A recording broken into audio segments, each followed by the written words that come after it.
Et si je vous disais qu'en 2020, en plein cœur de Paris, une influente dirigeante de la mode, mariée à un puissant homme politique, a entretenu une liaison secrète avec une jeune stagiaire immigrée, défiant ainsi toutes les normes de la haute société française, que cette femme de 45 ans, habituée des dîners versaillais et des défilés de la Fashion Week, a été punie par son mari en étant exposée publiquement, transformant sa vie en un scandale médiatique qui a secoué l'élite parisienne.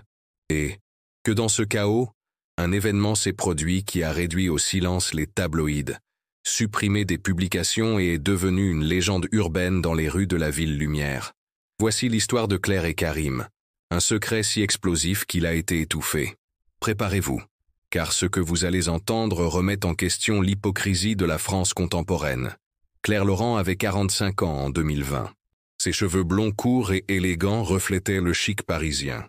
Ses yeux bleus comme la Seine par temps clair, et sa peau impeccable entretenue grâce aux crèmes de luxe Chanel. Épouse de l'influent député Henri Laurent, elle possédait une agence de mode dans le quartier de Saint-Germain-des-Prés. La famille Laurent s'est enrichie grâce à des investissements dans la mode durable et à ses liens avec l'Union européenne, recrutant des immigrants comme nouveaux talents pour des projets sociaux, un luxe moderne dans une France cosmopolite. Claire avait étudié à la Sorbonne, parlait couramment l'anglais, collectionnait l'art contemporain et lisait en secret Simone de Beauvoir. L'élite la considérait comme une progressiste. Elle remettait en question les politiques anti-immigration, les contrats inéquitables des stagiaires et les jugements de la société sur les relations intergénérationnelles. Son père mourut jeune, et Henri la traita avec une distance calculée, plus préoccupé par sa carrière politique que par son affection conjugale. Cela se termine par « elle n'était pas aimée ». Elle était un trophée social. Karim avait 22 ans.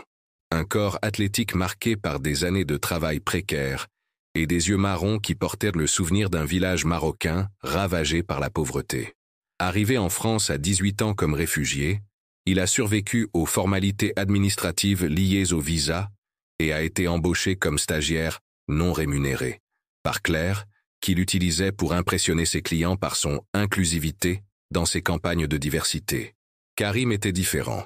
Il parlait un français impeccable, appris grâce à des applications, s'y connaissait en graphisme, autodidacte, un délit de ambition excessive, pour certains, et gardait un silence respectueux qui irritait Henri. Le député le gardait près de lui, non par confiance mais par plaisir à contrôler quelqu'un d'aussi talentueux. Claire et Karim n'avaient jamais eu de conversation intime. Elle le voyait retoucher des photos lors de réunions. Il la voyait défendre des causes sociales lors d'événements. Deux prisonniers dans des mondes différents, au sein d'une même tour d'ivoire. Aucun d'entre eux n'imaginait que son destin serait scellé par un acte de passion. Tout a commencé lorsque Claire a été surprise en train d'aider Karim et d'autres immigrants à obtenir des visas permanents en falsifiant des recommandations et en les mettant en relation avec des avocats bénévoles. Elle a organisé des rencontres secrètes, mettant sa réputation en péril. Mais elle a été trahie par un assistant jaloux. Quand Henri l'a découvert, sa fureur était incontrôlable. « Vous avez déshonoré notre famille. Vous vous êtes alliés à des opportunistes. » Claire, au lieu de reculer, regarda son mari droit dans les yeux et dit « Ils ont du talent, Henri. Ils ont des rêves comme nous. Et si la France se dit égalitaire, pourquoi les traitons-nous comme des jetables ?» Le silence était assourdissant.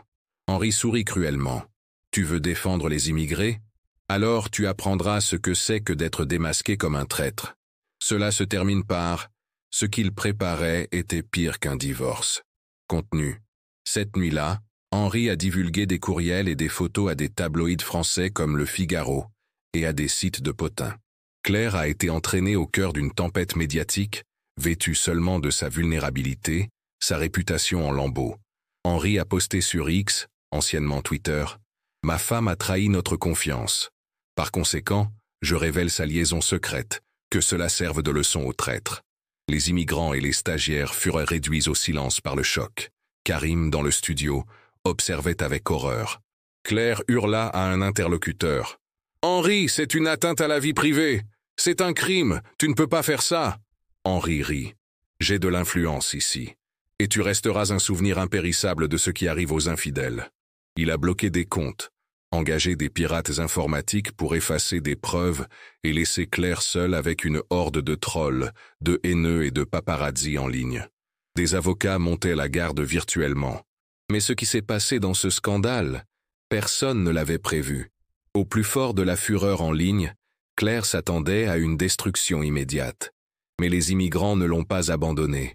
Karim l'a contacté par message privé crypté. « Nous ne sommes pas ingrats comme lui », a-t-il dit calmement dans un message audio. « Vous nous considériez comme des égaux.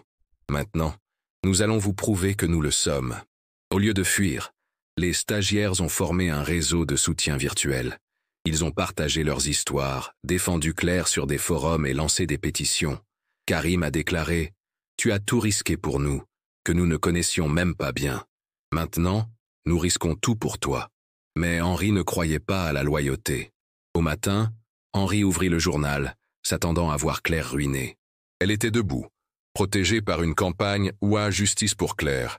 Mais tout le monde feignit une soumission initiale. « C'est fait, monsieur », dit Karim dans un message public vide.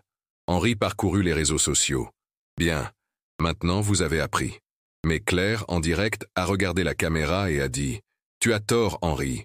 Ils ne m'ont pas abandonné. Ils m'ont soutenu. Et maintenant je sais. La véritable prison n'est pas dans l'immigration, mais dans le cœur des privilégiés. » Henri est devenu fou de rage. « Alors tu as refusé de la trahir.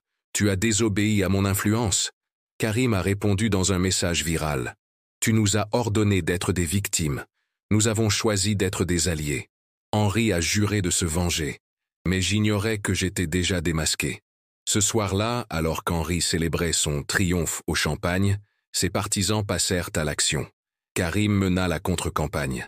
Ils divulguèrent des enregistrements audio d'Henri lors de réunions corrompues, déclenchèrent des débats au Parlement et divulguèrent des documents. Henri, s'en rendant compte, tenta de les effacer, mais se retrouva entouré de journalistes qu'il s'était juré de contrôler. Karim a déclaré dans une interview « Vous nous avez donné le choix, être invisibles ou égaux. Nous avons choisi l'égalité. Et l'égalité ne détruit pas les innocents. Mais l'égalité ne pardonne pas non plus les hypocrites. Ce qui est arrivé à Henri, personne ne le sait. On sait seulement que sa carrière s'est évaporée. Claire, Karim et leurs alliés ont fui vers une vie discrète dans les collines de Provence. Là, ils ont créé une start-up de mode inclusive, à l'abri du battage médiatique. Claire enseignait le commerce, Karim dirigeait avec créativité. L'agence Laurent a été abandonnée, encombrée de poursuites judiciaires, et est tombée dans l'oubli. Les courriels de Claire dénonçant les inégalités ont été supprimés. Le gouvernement français a minimisé le scandale.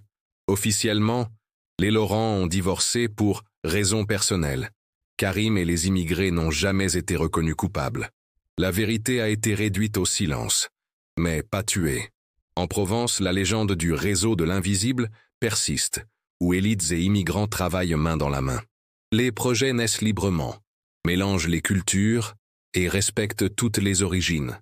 Claire et Karim ne se sont jamais mariés, mais ils ont été partenaires pour la vie, unis par le scandale et la résilience. « Tu m'as donné une voix », dit-elle des années plus tard. « Et tu m'as donné une perspective », répondit-il. Mais le monde n'était pas prêt pour cette histoire. En 2021, le gouvernement français a déclaré l'affaire Laurent réglée à l'amiable. Tous les dossiers ont été archivés. Claire a été répertoriée comme ex-épouse discrète et Karim comme entrepreneur anonyme. La start-up des collines a été exclue des médias. Ce n'est qu'en 2024 que des pirates informatiques ont découvert des données contenant des messages en français et en arabe. Des fragments de conversation ont révélé une partie de la vérité, mais les autorités françaises ont étouffé la fuite. La vérité a été réduite au silence, mais elle n'est pas morte. Aujourd'hui, les touristes flânent dans les rues de Paris sans se rendre compte du scandale. Mais la nuit, disent les Parisiens, on entend des claviers taper, des retransmissions en direct résonner et des voix débattre dans des langues diverses.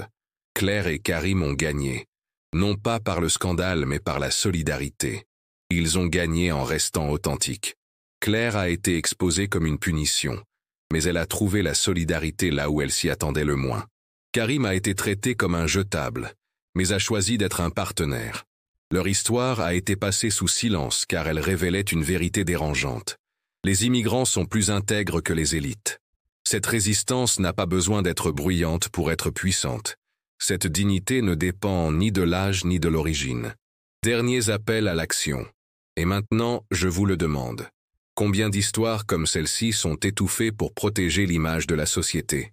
Si cette histoire vous a touché, abonnez-vous, activez la cloche et partagez. À bientôt.